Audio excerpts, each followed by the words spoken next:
Hey everybody, it's your old friend Comic Crack back again with another quick, short, little tiny piece of a video. So we went to buy some comics this weekend. I got a chance to pick up some books finally after a little while, so let's take a look.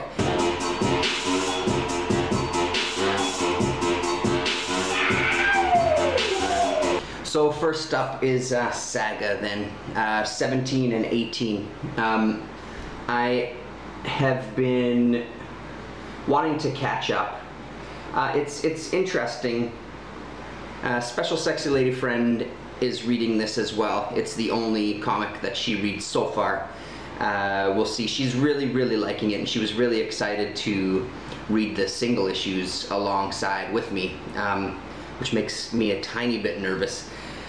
I'm trying not to get too kind of out of control with, like, you know, being careful and all this kind of stuff, because I do want her to enjoy it. But you know how it is. There's that little part of you at the back of your head that's like, careful, hold it gently on the edges, no fingerprints. But she's really enjoying it, and that's one of the most. This is going to be kind of a theme amongst this whole this whole video. I think she's enjoying it quite a bit, and that says a lot for the writing. It says a lot for the storytelling. It says a lot for the story just overall, and the art and the whole 9 yards, that it can suck somebody else in who's not really a comics reader. And I know that this has happened across the board with this book. It's not just my household that's happened to. So then a few words on the comic. The past few issues have really dragged for me a little bit. I still enjoy it, but it seems to have been one of those stories where, it seems to be one of those books where you just kind of, it's like a comfortable TV show, you know what I mean? Where you enjoy the episodes enough, you watch the next one, but nothing is really, it's not as exciting as it once was. It feels like it's kind of hit a lull. And thankfully, what I'm very excited about was the end of this issue. I think it's far enough past that I can do spoilers and stuff. At the end of this issue, we see that the baby is now a toddler and walking around. And so we'll begin the next chapter of her life, basically, which I didn't see coming. I was always kind of wondering I'm still wondering where exactly the story is going. But it really seems like we might be following her through her life, which is very exciting to me. I'm very interested to see where this next kind of arc is going to go. So that was a pleasant surprise, and it feels like with that kind of reveal at the end there, it really felt like there was kind of a rejuvenation for me as far as interest in the book goes. Now I'm back to really looking forward to chapter 19 or issue 19. I'm looking forward to it again, whereas this was a book that in this time off that I've had, I didn't really think about too much. I mean, I thought about once or twice, because Special Sexy Lady Friend has asked me to, I bought her the first 2 trades, and she's since asked to read the single issues that I have so she can catch up, and she's wondering where the next issues are, and and she's been asking questions. So that's the only reason why it's been on my mind. If it wasn't for that, I wouldn't have really, this was one of those that I didn't miss as much.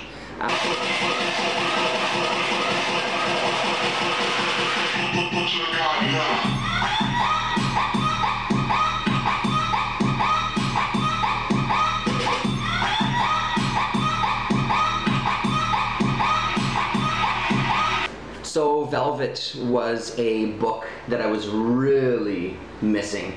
My love for Ed Brubaker is well documented, I'm sure, in past videos.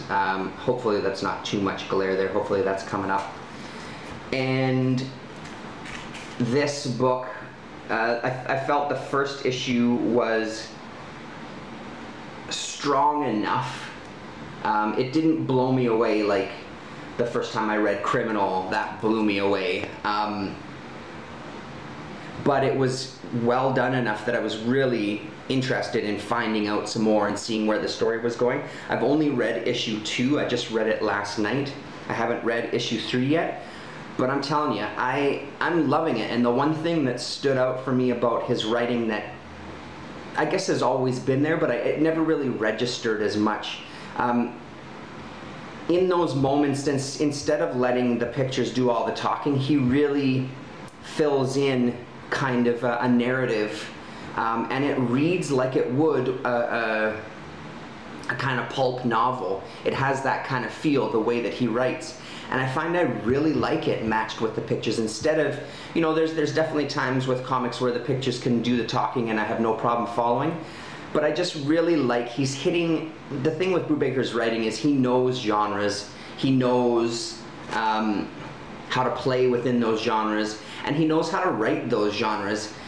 Sure, some of the writing might be kind of something that you've heard a million times, but I've never really been into kind of spy and espionage type stories, so to me it feels fresher. If I was a big, you know, with the crime stuff, I'm a big crime fiction reader, even those don't feel like he's treading across too much territory, to me anyway. It still feels like there's enough newness in his writing and his storytelling and what he's trying to do within the genre that it keeps me interested. This is kind of a fresh thing for me because it's all kind of new. And I also love, this is one that I'm going to try to get Special Sexy Lady Friend reading. I love that it's a female character as the lead, like in Fatale. I really love that we're going to be following her story. It's just a nice change. It's not necessarily because it's a female perspective, because she's still very much that same kind of stereotype hero, spy, soldier, whatever. She still falls within those parameters. It just so happens that she's a female. There's a movie that I love, a British movie, and the name is going to it's gonna kill me right now. The Descent. When they wrote The Descent, it was originally supposed to be all male actors. It was not quite a last-minute decision, but it was a second to last-minute decision where they decided, you know what, somebody I think suggested it to the director slash writer, somebody suggested that, you know, why don't you make this a cast of females, and he did that, and I thought it worked brilliantly because you still have these particular personality types, they just happen to be females, and I don't see, and it didn't cover it. I'm trying to put my words together in some sort of sense. I know what I'm trying to say in my head. Werner Herzog does a movie, Even Dwarfs Started Small. All of the actors are dwarfs, but the movie isn't about being a dwarf. The Descent wasn't about being a woman put in this world. Velvet isn't about being a woman in this world. It's about a character who happens to be a woman in this world. And that's what I love about it. It's not, we have to make sure that she's a woman, we have to make sure we do this, that, and the other, and follow those stereotypes that people fall into when they're writing for female characters, especially males writing female characters. Like I said, I haven't read issue 3, so it all might go straight to fucking hell in issue 3. But so far, 1 and 2 have been really enjoyable. I really dig the art as well. I love, love, love, love this cover. I'm hoping, again, with the glare. It's all this down here is just brilliant. It's really, really well done. It's beautifully illustrated. I really, really like this book a lot, and I really hope that it sticks, the quality sticks. So no more dance breaks, instead we'll just go right into it. I'm just going to show you, these ones I haven't read yet, but I'm very excited to read them. So number 19 of Fatale, speaking of Ed Brubaker. Again, it's just a story that I'm enjoying. This specific arc has had its moments that I've really enjoyed. This whole book, to me, in general, hasn't been the most mind-blowing work of Brubaker and Phillips. I've really liked it. It's not one of those books that I think about week to week, but I do enjoy it more than I did Saga, where it didn't fall into as much of a lull for me. I was still interested to keep up with it, but it hasn't by any means blown me away, but it's a damn good book. So yeah, Fatale, so I'm looking forward to that. And then I picked up Black Science #2, and when I left the comic shop, I remembered that it was #4, so I have #1, 2, and 4 now. I'd forgot to look for issue 3. It wasn't in the box. It wasn't part of my pull. So I'm gonna have to go and pick up #3 so I can read 1 to 4 again. I'd read #1, but I kind of, since it's been so long, I want to just read all 4 back to back. And I mean, what can I say about this that people haven't said a million times? It's a beautiful book. Rick Remender is a huge, he's such a great writer to me. Really, really like him. And then the last one that I was excited to pick up, even though I've heard mixed reviews from people, and even though my own thoughts on it personally have lulled a little bit, oh, I guess that's just the way the cover goes, is this Federal Bureau of Physics, with beautiful covers. I love all the colors on these covers.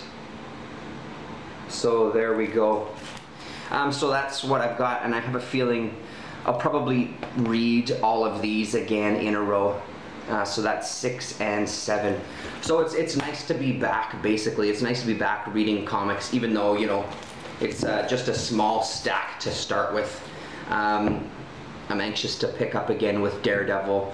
It was really nice going to the comic shop again. It's funny how that works, but I love it, even when I'm away from buying comics and can't afford to. And I no longer, that's the other, I guess the other news is that I no longer have a pull list. I've decided to just go away with the pull list at the comic shop. It's not particularly fair to them. They're really nice guys. They've been really, really good to me at Galaxy. So big, huge shout out to Galaxy Comics. But I just feel it's unfair because I just can't commit week to week. I just can't do it, unfortunately. I'd love to be able to go back to just picking up comics week to week, but it's just not realistic right now with our situation and with work the way that it is. So I've decided to get rid of the pull list, period, and try to just go in when I can. I'm hoping to still try to go in at least once a week, just to pick up a few books here and there. That way it also doesn't tie me just to that shop. Then maybe I can go and pick up something that's a little closer. I still want to give them most of my business, that's for sure, because I really, really like that place. But no more pull list for T. Fuller. It's all about picking up what I can when I can, and yeah, that's gonna work for me. So the last thing I wanted to talk about was a few games. Just wanted to say a few words about some games. Lately we've been really, we've always been a gaming family, you know. Me and my son have always done puzzles. We've always played board games together. We don't have a video game system here. I'm not a video game guy. I don't particularly want one here because I feel like it sucks up too much time, and then it's not really something that we can do together because I don't like playing video games. It's not something I see myself doing, sitting with him and playing and bonding that way. So we get to bond and play with board games.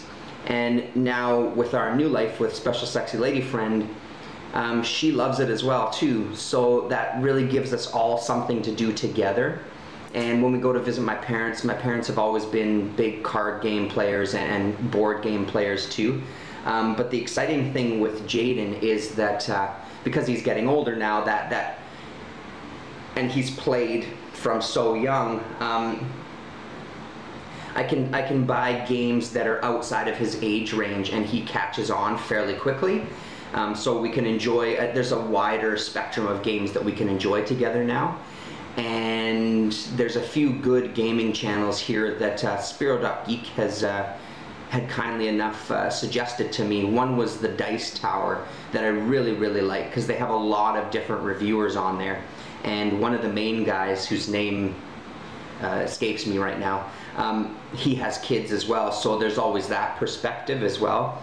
He'll review games that are good for kind of adults, and then he'll review some games with kids in mind too, which is really great. So I've been going through and watching videos and kind of saving some to my favorites so I can remember for the future which games. There's a game place in town here called Game Nights, I think it's called, that we went into just a week or two ago to look around.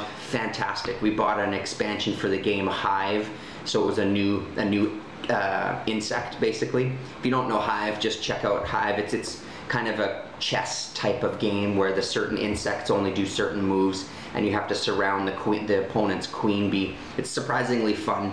The expansion that we got was this ant, and we're not so far we're not crazy about it. So I'd say just get the base game and you'd be fine with that. There's also a ladybug that's an expansion. We haven't played with that yet, but if it's anything like the ant, you can really do without it. Don't waste the money.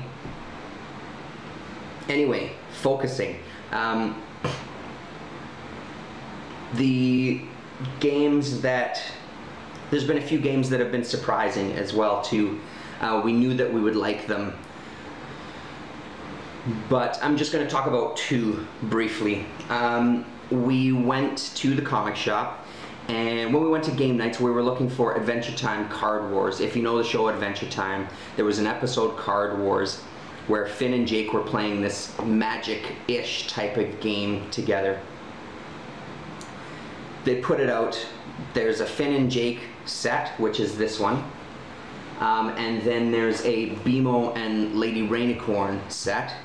And then apparently there's going to be another set, but it's not going to be 2 decks. It's just going to be a solitary landscape. You play with landscapes.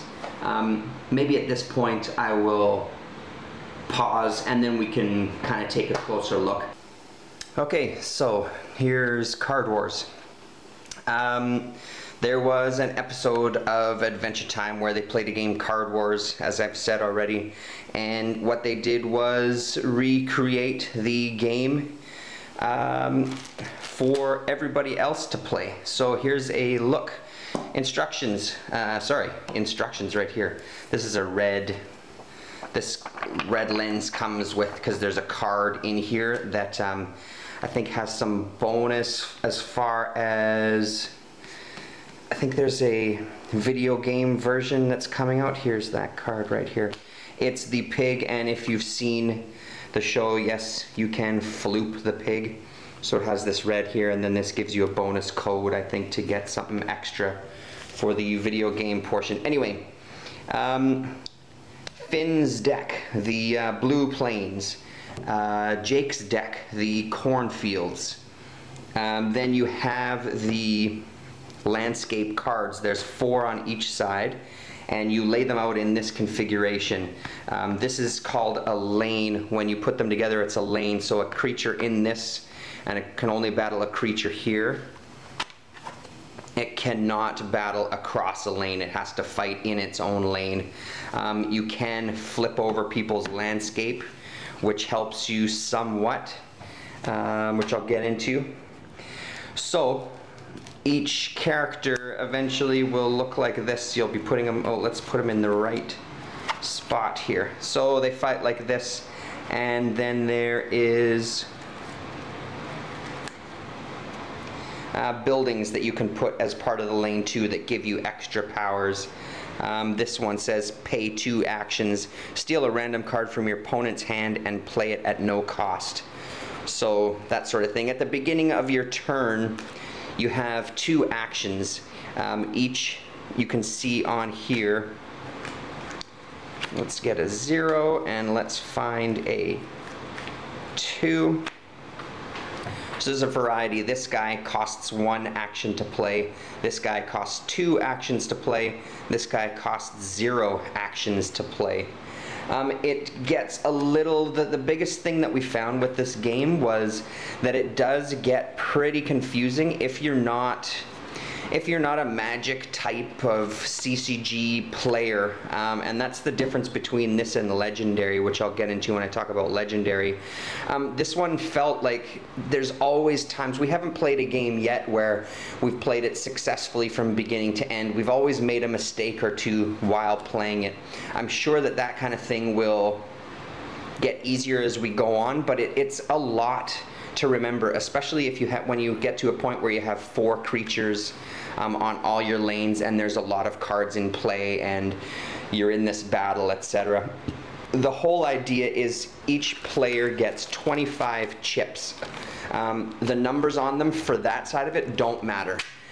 Each player has 25 hit points basically, and what you're trying to do is kill the character on the lane, so then when you're in this situation, he's now directly attacking me, which would take from my 25 points.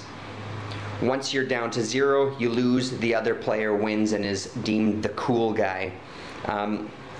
So you always want to try to, when it's your turn, try to make sure that you get a character or a creature onto your landscape so they can fight each other instead of fighting and attacking you as a player. Overall, it's fairly fun. I didn't like it at first. My son has it at his house, and so he's played it a couple of times, and honestly, the show says that the cornfields are the best, this, that, and the other. The cornfield is stronger. We've played a whole bunch of times and the Blue Plains have not won once, no matter who was playing the Blue Plains. The cornfield has more powerful attacks. It has more cards that attack. It has more cards that allow you to make stronger attacks, that sort of thing. So it's a little bit of an easier deck to play with. The Blue Plains deck is a lot, I feel that it's a lot more difficult to play with. You really have to strategize more. There's a lot more thinking involved, whereas with the cornfields, if you can't find yourself in a jam, which I found myself in a couple of times when I played the cornfields, the next hand when I picked up a new card, 95% of that time, that card allowed me to make a move that covered my ass, or even a couple of times make a move that defeated my opponent, just with one card being picked up. So it almost feels like they did the show, they set these rules within the show, then decided to make an actual game, if this is indeed the way that it went. And then when they made the actual game, they tried to shoehorn in all the things from the show to make it fit and playable. And in doing so, they didn't beef up the Blue Plains deck enough. I hope that it changes with the BMO and Lady Rainicorn decks. I mean, I'll say this, that after playing it about 6 times, I think, it started becoming more fun. At this point, it's more enjoyable. But if this would have been something that I played at somebody else's house that we didn't own, I probably would have played it twice and went, yeah, that wasn't really fun, there's no way I'm buying that. But because we bought it, we decided to play it more. Special Sexy Lady and Friend and I played it a couple of times, just us as well, once Jaden had gone home. And we had more fun with it near the end when we felt like we were getting a bit more of a hang of it. So overall, I don't know if I'd rush out and get it, but if you're a fan of the show, it's cheap enough. I think this deck cost us $20 to get this pack. I'm pretty sure it was. It doesn't say on the back. $20 Canadian, I think, is what it came to, though, like $19.99. So for that amount of money, if you are a fan of the show, it's worth it to try it out. The thing with this game, it really does follow the CCG kind of, the thing about CCG games that I don't like, which is there's now individual packs for $2.99 where you get 9 cards in it, 6 common, 2 uncommon, and 1 rare, that are new cards that cross all 5 landscapes. So the 2 that are included in this, the 2 that are included in the BMO and Lady Rainicorn, and then the 1 that's coming out at some point in the future, which isn't out now. So, and that's the part about CCGs that I don't like. Thankfully, you can play right out of the box. You don't need to buy extra cards to play it. So there we go. That's a brief look at Adventure Time Card Wars. Now let's go have a look at Marvel Legendary.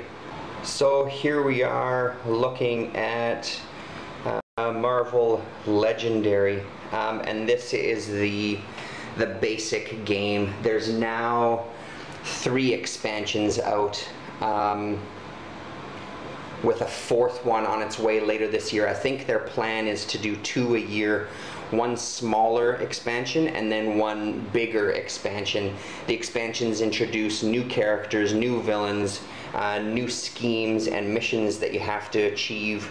And then I think in the other expansions, which we don't have yet, there's also some new gameplay in the characters. So before I go any further, we all absolutely love Marvel Legendary. That goes for me, that goes for Jaden, that goes for Special Sexy Lady Friend, who really doesn't give 2 shits about superheroes. She loves this game. That was the most surprising thing, and the thing that at the end of the day was most gratifying about this. She didn't think that she would like it. We convinced her to give it a try. Me and Jaden, me and Mr. Tom had played a couple of times already, so we were familiar enough with it that we could show her and kind of walk her through it. At the end of that first game, she was right away, she said, okay, let's play again.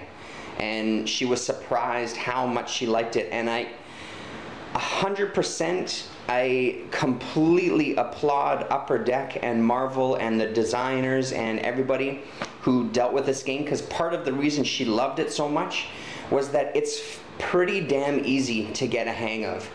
You don't really need a lot of previous CCG type games under your belt to get a handle on this game. The characters are fantastic. There's so much going on in a good way. That's by no means a bad thing. You can buy heroes to build your own deck. You battle villains as they move through the city. There's schemes that you have to achieve. There's a mastermind that you can fight, and sometimes he attacks you. There's quite a few things that you can do, and at the end of the day, you're all working together to defeat the mastermind. Once you've defeated the mastermind, it becomes a tally of points, and then amongst the 3 players, you tally up your points with the villains that you've defeated from the villain deck, and the person with the highest amount of points is the overall winner. And Special Sexy Lady Friend has pretty much won every single time we played this game. She's phenomenal at it, which also helps her playing this game because she's really good at it and she's got a real good hang of it. I honestly can't tell you enough how fun this game is, and one of the things that I've asked for my birthday is the expansion, the Dark City expansion. There's also a Fantastic Four expansion that's come out, and then now there's also been a Spider-Man related expansion that's come out. I don't know too much about that one, I haven't really looked into it. But the reason I want the Dark City one is because Daredevil is in it. And Kingpin is in it, and all these characters, some of these characters that I really like. So here's a look at the box. We have it roughly, they give you this big set of dividers. I've seen online people have made their own dividers, but I've just decided to use this. So back here we have all the characters. There's Emma Frost, etc. I don't want to go through all the cards, but what I do want to say about the cards is the quality of them are amazing, the cards themselves. The art on all the cards is fantastic. It's really, really, really good. The characters are great. The villains that you fight against, the masterminds that you fight against are fantastic. You start out with your hero deck here. You choose 5 heroes that you want to play. and then 5 of them come out, 1, 2, 3, 4, 5 cards that eventually you can buy using like shield agents and other agents from your hand. So as you're playing the game, you're building your deck, because you can see what kind of powers people have that are laid out here. So you can add those to your deck right away. You can buy the certain cards. As you're buying the cards and building your deck, every single turn a new villain is coming out. If you don't defeat it, he moves down and a new villain takes that space. So once they get to here, if it's all full, the next villain that comes, this guy escapes, which gives each player a wound card to their hand.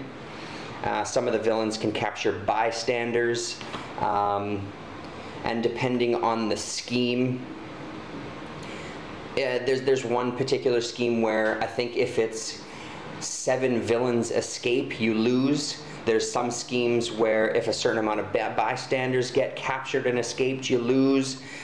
Each scheme has a different twist, which makes it a different game every time you play. I don't know what else to say. It's really, really fun, and it's because of all those things that make it fun.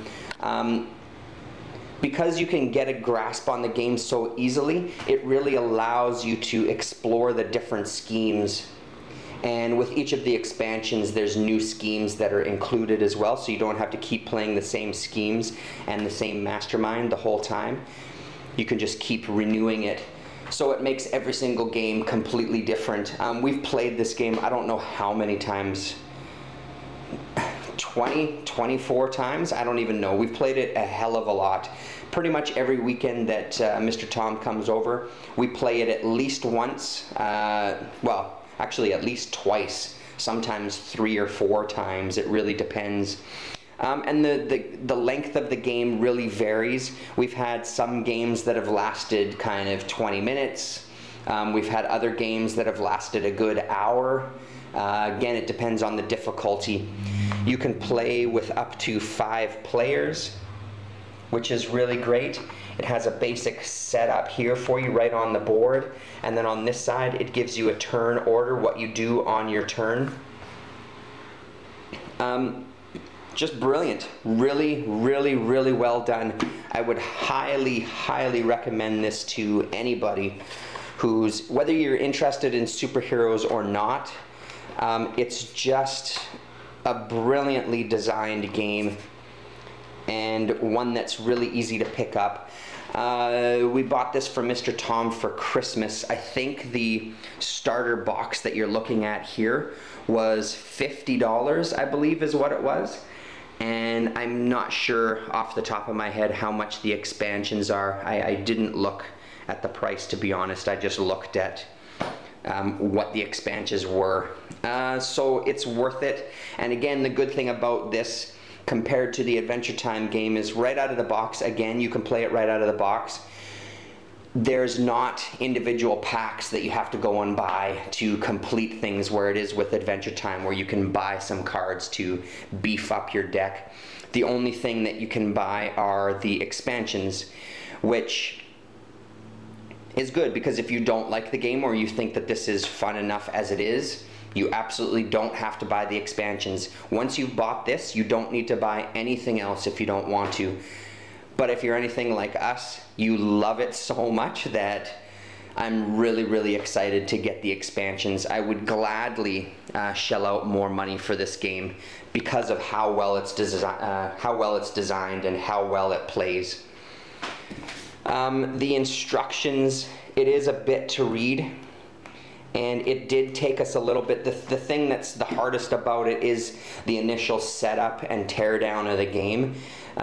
It does take a bit of time. I now have it, the way that I have it organized, I usually end up taking over setting it up just because I've set it up a certain way here.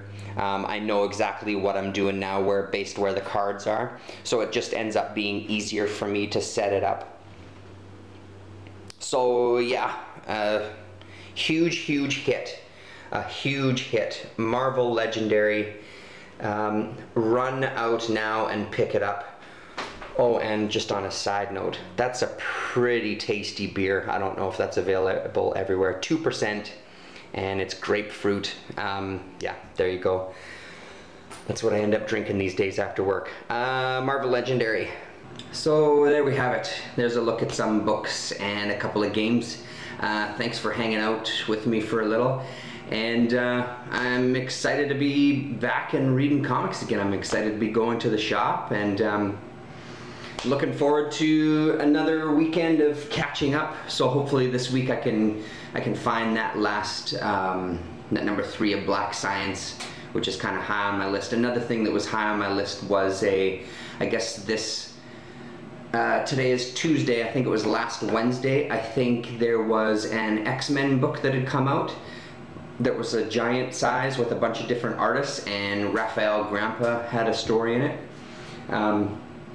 Not a big X-Men fan, but I love his art, and I think Bruce Timm has a story in there as well too. So I'm actually looking forward to that one. I'm going to try to hunt that one down this week when I head to one of the local shops. See if I can get my hand on that sucker. The last thing I'll just kind of quickly talk about is if you haven't seen Captain America, go check it out. I took Mr. Tom. We went to the IMAX 3D, and it was well worth it. They did a phenomenal job. A friend of mine had said he saw it and he's like, I don't know, could it possibly be better than the Avengers? And I was like, forget about it. It can't be better than the Avengers. I love the Avengers movie. I thought they did a great job. This one might be better than the Avengers movie. Really, really well done. Very interesting. The action scenes were phenomenal. I love the use of Captain America, you know, like smashing through doors, jumping out of windows without a care in the world, jumping out of planes, beating motherfuckers up left and right, throwing them off of boats, all that kind of shit. I thought was really enjoyable. It was fairly intense. I think Mr. Tom loved it. He didn't have a problem with it. The other thing that I'm excited about, when we went to see it, there was a trailer for the new Godzilla film. Forget about it. After the trailer, Mr. Tom said, Dad, that one looks a bit intense, that one looks a bit scary. So that might be something that I take a special sexy lady friend to. I love Godzilla.